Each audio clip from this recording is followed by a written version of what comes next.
Hello dog lovers అందరికీ hi. 30 days dog tips సిరీస్లో ఇది థర్డ్ డే, డే 3 అనమాట. ఈ డే 3 థర్డ్ డేలో నేను చెప్పబోయే ఇంపార్టెంట్ విషయం తెలుసుకునే ముందు ఈ వీడియోని ఖచ్చితంగా సేవ్ చేసుకోండి.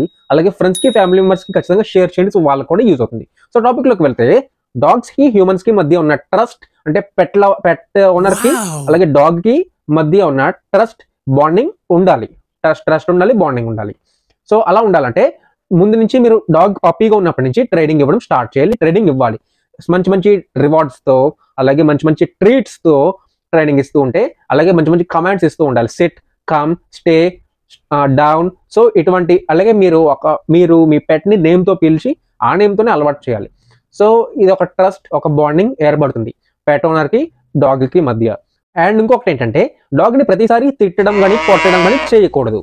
సో ఇదే డాగ్కి అలాగే హ్యూమన్కి మధ్య ట్రస్ట్ పెరగడానికి ఇది ఒక మంచి వారధిలా ఉపయోగపడుతుంది. సో ఈ వీడియో నచ్చితే ఖచ్చితంగా లైక్ చేయండి, షేర్ చేయండి, సేవ్ చేసుకోండి. అలాగే నెక్స్ట్ వీడియోతో మళ్ళీ కలుద్దాం డే 4తో. అంతవరకు సెలవు, బాయ్ బాయ్.